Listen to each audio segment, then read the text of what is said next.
Rogo-vos, pois, irmãos, pela compaixão de Deus, que apresenteis os vossos corpos em sacrifício vivo, santo e agradável a Deus, que é o vosso culto racional. Aleluia. Versículo 2. E não sede conformados com este mundo, mas sede transformados pela renovação do vosso entendimento, para que experimentais qual seja a boa, a agradável e perfeita vontade de Deus. Aleluia.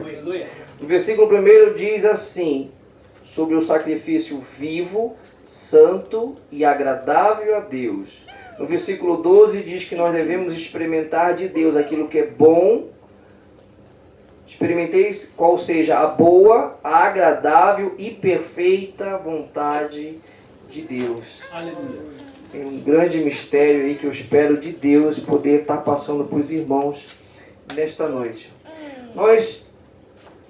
Quando nós nos colocamos a buscar a Deus, quando nós nos colocamos a aprender em Deus e de Deus, através da sua palavra, através das cartas de Paulo, nós percebemos algo muito interessante, que Paulo, ao terminar todas as suas cartas, ele encerra com uma lista de deveres práticos, uma prática daquilo que ele ensinou. Aquilo que ele ensina, aquilo que ele doutrina, ele pede no final que nós venhamos a praticar, que nós venhamos colocar em exercício, que nós colocamos em nossa vida diária. Ele quer muito que aquilo que ele ensina não fique somente como ensinamento, mas que vivamos uma vida prática dos seus ensinamentos. Porque nossas convicções ajudam a determinar nosso comportamento. Aleluia. Aquilo que você crê, aquilo que você tem como crença, aquilo que você tem como convicção, aquilo prova e mostra o seu comportamento. Por mais que eu diga ser uma pessoa de um tipo X, mas se eu não tenho isso como convicção, o meu comportamento é diferenciado. Mas se eu digo que eu vivo desta forma, eu sou uma pessoa assim, então o meu comportamento consciente ou inconscientemente mostra se realmente eu estou vivendo aquilo que eu estou pregando ou não. Isso é inevitável. Você dizer que é, mas o seu comportamento mostrar que você não é. Isso não é um exercício um exercício somente da boa vontade de uma pessoa. Isso é inconsciente. Você diz que não fala e acaba falando. Você diz que não faz e acaba fazendo. Nós vamos colocar nós vamos nos colocar neste estreito com a palavra do Senhor. Se nós entrarmos para recebermos a palavra de Deus e a palavra de Deus não fizer nada no nosso interior, irmãos, ou a palavra foi pregada errada ou você não abriu o coração para ela. Nossas convicções ajudam a determinar nosso comportamento e não basta compreender as explicações doutrinárias de Paulo. Devemos transformar nosso aprendizado em prática e mostrar por meio de nossa vida diária que cremos na palavra de Deus. Aleluia. Os maiores resultados do êxito, do sucesso, do êxito cristão, não está naquilo o quanto eu sei, mas naquilo o quanto eu pratico da palavra. Não adianta eu ter decorado de Gênesis a Apocalipse, mas se eu não vivo a palavra de Deus, é apenas conhecimento. Mas se eu tenho a palavra como bússola na minha vida, irmãos, vai vir as dificuldades que vão vir, e elas vêm, mas eu permaneço firme. Aleluia. Eu permaneço inabalável, eu permaneço intocável, eu permaneço como os muros de Sião, que não se abalam, mas permanecem para sempre. Glória a Deus. O que faz o efeito nesta causa é a palavra. Se você tem a palavra como regra na sua vida, acredite no que eu vou te dizer. Você permanece para sempre. Louvado seja Deus. Paulo, no capítulo 12, ele trata dos relacionamentos. por todo esse tempo que eu tenho ministrado a palavra com os irmãos aqui, é um caminho, se você se der conta das palavras que eu trago, dificilmente, muito raramente eu falo sobre relacionamentos. Por quê? Porque particularmente eu me acho inexperiente da vida. Eu me acho inexperiente para dizer que você deva fazer isso ou que você deva fazer aquilo. Esse é um problema para mim, como discipulador, como ensinador da palavra, porque para mim eu preciso de um pouco mais de experiência de vida. Então, por esse motivo, eu me retraia muito para levar uma palavra sobre relacionamento, sobre comportamento. Mas o inevitável que acontece na nossa vida como pregador, como discipulador, é que o nosso comportamento faz efeito em outros comportamentos. Aleluia. Você talvez não se dê conta, mas tem pessoas que olham para você e têm você como exemplo de vida. Glória a Deus. Verdade, irmão, eu não acredito. É a mais pura verdade. Talvez dentro da igreja e talvez fora da igreja. Talvez a pessoa nunca falou para você que te tem como exemplo, mas a pessoa te tem como exemplo. A pessoa te tem como referência, talvez como pai, talvez como esposo, talvez como filho, talvez como filha, talvez como homem, talvez como mulher, como dignidade, como respeito, como conduta. Irmãos, nós estamos à mercê de olhos por todos os lados. Não somente olhos do mundo, mas também os olhos de Deus. Aleluia. Aleluia. Glória a Deus. Paulo trata de relacionamentos. Se nós nos relacionamos corretamente, eu acredito que todos nós se relacionem corretamente com Deus, também devemos nos relacionar corretamente com as pessoas a qual fazem parte da nossa vida diária. Não somente aos pais, não somente aos irmãos, não somente aos amigos, não somente aos colegas de escola, aos amigos de trabalho. Se realmente nós temos um comportamento, se realmente nós temos um relacionamento com Deus, e nós achamos que esse relacionamento com Deus é um relacionamento correto, é um relacionamento bom, perfeito e agradável, como nós não podemos ter um relacionamento com os demais da mesma forma? O que diz a palavra do Senhor em 1 João capítulo 4? 1 João capítulo 4, versículo 20. 1 João, primeira carta de João, capítulo 4, versículo 20. Diz assim a palavra do Senhor. Todos encontraram? Se alguém diz eu amo a Deus e odeia ao seu irmão, é mentiroso. Pois quem não ama a seu irmão, a qual viu, como pode amar a Deus, a qual não viu? De que forma? De que jeito? Isso é impossível. Se eu tenho um bom relacionamento com Deus, eu tenho que ter um bom relacionamento com o próximo.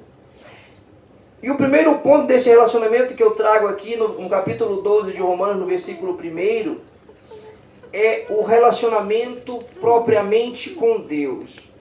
Para nós termos um relacionamento com Deus, irmãos, eu não posso ter um relacionamento de qualquer forma, de qualquer jeito. Eu não posso chegar com Deus, e aí, cara?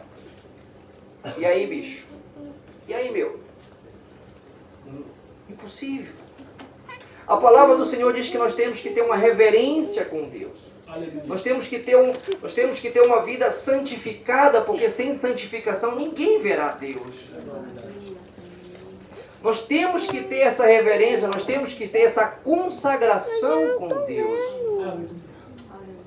E na questão consagração, eles perguntam, o que é a verdadeira consagração? De que forma eu me consagro? O que é a consagração? O que é... Será que eu tenho como consagração somente o jejum? Será que eu aprendi, eu sei que somente consagração significa eu me abster de comer e de beber? Isso é consagração? Não, irmãos.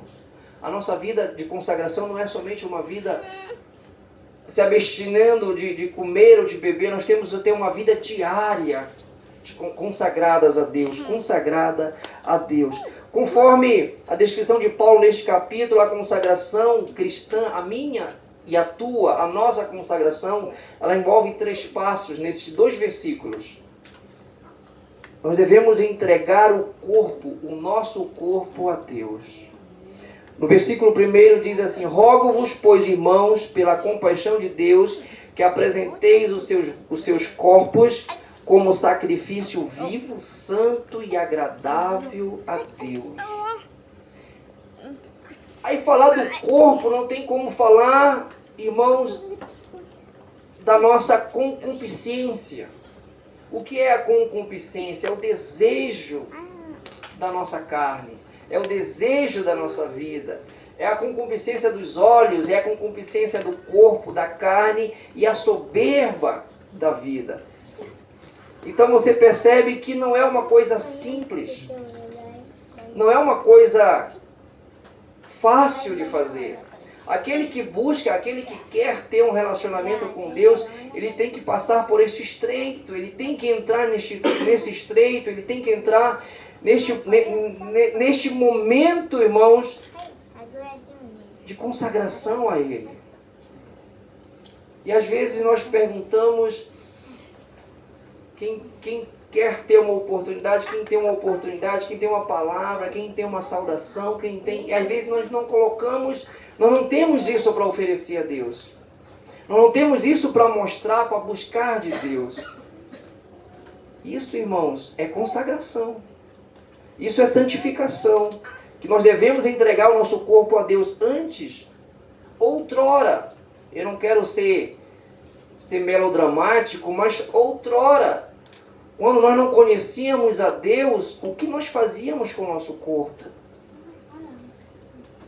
O que nós fazíamos com nossos membros? Onde nós estávamos? Aqui eu não coloco de fora os que nasceram em família, em um lar cristão, que talvez não tenham passado, ou aqueles que passaram antes de aceitarem a Cristo, porque nós realmente usávamos nosso corpo para prazeres, para agredir uns aos outros, para machucar uns aos outros, para prazeres, para propósitos pecaminosos. Mas agora nós estamos salvos, nós nos encontramos em Deus. E o que nós estamos fazendo com o nosso corpo? Será que nós estamos preocupados? Não digo da questão fisiculturismo, não. Eu falo de um corpo sadio, de uma mente sadia, de um espírito sadio, de um desejo sadio. Isso faz parte, isso compõe o meu corpo, isso compõe o meu ser. Será que realmente eu estou preocupado a este ponto? Porque nós aprendemos que o nosso corpo é templo e morada do Espírito Santo. Aleluia. Louvado seja Deus. E tudo que nós fazemos no nosso corpo tem que ser, irmãos, santificado para a glória de Deus. Aleluia. Seja o nosso adorar, seja o nosso cantar, seja o nosso fazer o que nós fazemos diariamente, mas para a glória de Deus. Amém. Aleluia. Aleluia. Glória a Deus. Todos sabemos que o nosso corpo, ele é o templo do Senhor. Aleluia. Deus, como o pastor disse, ele não habita em templo feito por mãos dos homens. Ele habita dentro de cada um de nós. Louvado seja Deus. Aleluia. O que diz a palavra em 1 Coríntios? 1 Coríntios capítulo 6. 1 Coríntios capítulo 6, versículo 19. 1 Coríntios capítulo 6, versículo 19 e 20. Ou não sabeis que o vosso corpo é templo do Espírito Santo que habita em vós, proveniente de Deus, e que não sois de vós mesmos? É uma pergunta. Porque fostes comprado por um bom preço, glorificai, pois, a Deus em vosso corpo e no vosso espírito, ao qual pertencem a Deus. Louvado seja Deus. Um dia, irmãos, o pó da terra, a terra vai pedir de volta. E nós vamos ter que entregar este corpo, que é do pó, vai voltar ao pó. E o espírito o nosso espírito vai voltar a Deus a quem lhe deu. Aleluia. Mas enquanto nós estamos aqui, em um espírito, em corpo, com vida, devemos a cada instante, a cada dia, glorificarmos a Deus. Aleluia. Louvado seja Deus. Não perca tempo. Não perca o momento de adorar, porque em todo momento devemos adorar. Louvado seja Deus. Aleluia. O Espírito de Deus habita em nós. Habita em nosso espírito. E você não teme em saber disso? Você não se preocupa em saber que o Espírito de Deus, ele está dentro de ti, e por onde quer que você vá, e o que quiser que você fale, e o que quiser que você pense, e o que quiser que você com quem você se relacione, Deus está dentro de ti. Glória a Deus. Você já parou para pensar nisso?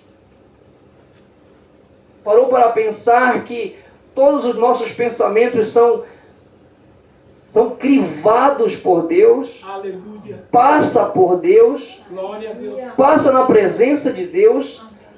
Davi disse assim: os meus pecados, Senhor, eu não posso esconder ou ocultar dos teus olhos, porque a mais densa treva é como a luz do meio-dia aos teus olhos. Aleluia. Já parou para pensar nisso? Você pode esconder algo do pastor, do pai, da mãe, do irmão, mas nós não podemos esconder nada de Deus. Oh, aleluia. Nada do Senhor nós podemos esconder. Glória a Deus. Aleluia. Glória a Deus.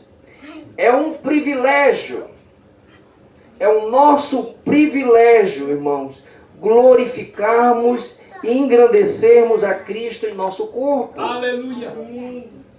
Outrora estarmos nada contra o futebol, outrora estávamos em campo de futebol louvando, glorificando ao nosso time, idolatrando o nosso time. Outrora estávamos em uma avenida de carnaval, em um baile, adorando, uma festa pagã. E hoje parece que esta liberdade que outrora tínhamos, somos privados. Não, irmãos. Nós temos toda a liberdade de adorar a Deus. Aleluia. Aleluia. O nosso culto não é um culto para o homem. O nosso culto é um culto para o Senhor Jesus. Aleluia. Um culto racional. Aleluia. É um privilégio. É um privilégio nós glorificarmos ao Senhor. Um privilégio, é uma honra. É uma honra. Louvado seja Deus. Aleluia. Mas por que, você pode me perguntar, por que, presbítero, é uma honra? Quando Deus se despojou de sua glória, Ele veio para a terra, o Senhor Jesus Cristo veio para a terra. Ele precisou de um corpo. Ele precisou de um corpo para fazer toda a obra a qual Deus lhe dera para realizar. Hoje nós temos um corpo. Hoje este corpo era para dar o segmento, para dar a continuação da obra do Senhor na terra. Louvado seja Deus. Todos nós temos esta missão. De realizar a vontade de Deus, de fazer a obra de Deus nesta terra. Louvado seja Deus. Glória a Deus. Não fique pensando que você não tem o que fazer. Não fique pensando que porque você não prega, ou porque você não canta, ou porque você não louva, ou porque você não testemunha, você não tem algo para realizar. Tem, irmãos. A obra do Senhor é para todos nós. Louvado seja Deus. É bom que aquele que pensa não ter nada para refazer, se lembre de que um dia, irmãos, tudo nos será cobrado. Aleluia. Nós vamos prestar conta. Aleluia. Louvado seja Deus. Aleluia. Devemos continuar a obra de Deus por meio do nosso corpo. Romanos capítulo 6. Romanos capítulo 6, versículo 13, diz assim a palavra do Senhor. Nem tampouco apresentei os vossos membros ao pecado por instrumento de iniquidade, mas apresentai-vos a Deus como vivos dentre os mortos, e os vossos membros a Deus como instrumento de justiça. Glória a Deus. Aleluia. Nosso instrumento, nosso membro é instrumento de justiça. Não é para acusar, é para abençoar. Aleluia. Não é para agredir, é para sustentar e para libertar. Louvado seja Aleluia. Deus. Aleluia. Nossas mãos, irmãos, não é para agredir, é para sustentar e abençoar. Nossa língua, nosso falar não é para maldizer, é para bendizer o próximo. Louvado seja Deus. Os nossos membros são membros de justiça, são instrumentos de justiça. Aleluia. Aprendemos que os sacrifícios, nós cantamos aqui que os sacrifícios do Antigo Testamento eram sacrifícios mortos. Se oferecia uma ovelha, se oferecia um carneiro, se oferecia um boi, um touro, se oferecia um animal como sacrifício pela expiação dos pecados daquela época, mas se matava primeiro e depois se oferecia. Eram sacrifícios mortos. Mas devemos nós, todos nós, ser sacrifícios vivos. Aleluia. Aleluia. Aí está a diferença de um sacrifício morto para um sacrifício vivo. É que o sacrifício morto não sente, não sofre. E o sacrifício vivo sofre. Sente a dor, sente o peso da responsabilidade. Nós encontramos dois sacrifícios vivos na Bíblia. Um está lá em Gênesis, no capítulo 22, que é Isaac. Quando Isaac foi oferecido pelo seu pai, quando Deus lhe pediu,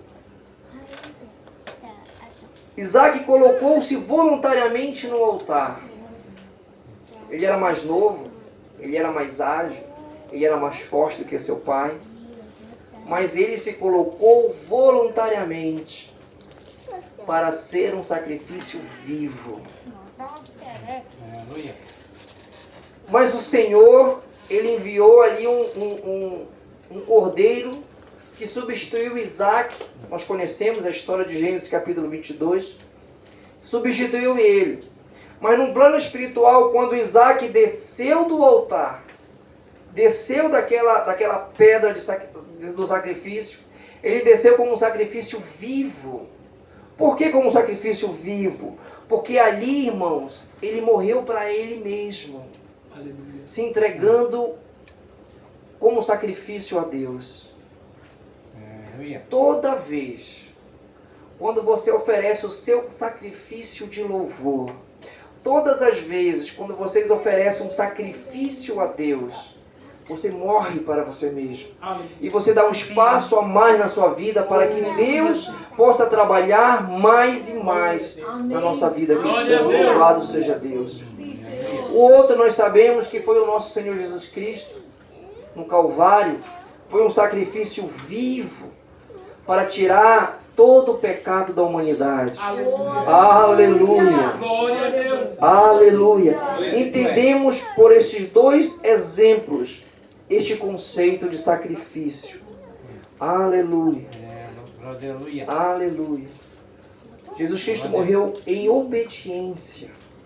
Ele se entregou como sacrifício em obediência ao Pai, por amor de cada um de nós. Aleluia. E quando nós vamos fazer um sacrifício, quando nós vamos oferecer um sacrifício por um irmão, por um amigo, irmãos, é impossível nós nos sacrificar por alguém se nós não tivermos amor. É por isso que nós morremos. Porque o amor, a palavra original do amar, ela é original do não matar. Eu amo quando eu não mato, mas eu morro por quem eu amo. Foi o que o Senhor Jesus fez. Ele poderia Ele teria uma opção, mas ele preferiu morrer por amor de cada um de nós. Louvado seja Deus. Aleluia. A vida cristã ela não é fácil, mas ele nunca disse que seria fácil. Ele sempre alegou que seria difícil, seria penoso, seria espinhoso, seria um sacrifício servir a Deus. Mas o que nos faz continuar? Se é um sacrifício, o que nos faz continuar? O amor de Deus no nosso coração. Glória a Deus. Amém. Aleluia. Tira o coração, tira o amor de Deus do coração da igreja.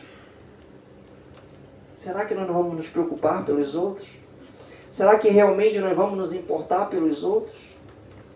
Tira, irmãos. Pensa. Será que você vai entregar o seu louvor a Deus se você não tiver um amor sincero e verdadeiro dentro de ti? Será que você vai conseguir estender a mão para o próximo se você não tiver amor dentro de ti? Esse amor não é nosso, é um amor de Deus derramado em nossos corações. Louvado seja Deus. Aleluia. Aleluia. Aleluia. Glória a Deus. Devemos entregar o nosso corpo a Deus. Segundo, devemos entregar a nossa mente a Deus. Aleluia. Glória a Deus. Romanos capítulo 12, versículo 2. E não sede conformados com este mundo, mas sede transformados pela renovação do vosso entendimento. Aleluia. Aleluia. Aleluia. A nossa mente. A nossa mente. O mundo, irmão. Ou melhor, como nós temos aprendido aqui com o pastor, esse sistema mundano em que vivemos. Porque todos nós vivemos neste mesmo sistema. Este sistema mundano, ele quer controlar a nossa mente. E como é que ele faz isso? Como é que ele tenta controlar, ou melhor, como ele controla a mente das pessoas? Através do medo. Através do pânico, através das dificuldades, das notícias, da mídia, da comunicação, da informação. E se a informação diz que o mundo vai piorar, nós entramos em pânico, nós entramos em ansiedades, em preocupações. Nós entramos em um turbilhão de pensamentos que nos tiram sono. O mundo tenta, de todas as formas, controlar a nossa mente através do medo, através das más notícias, através das dificuldades.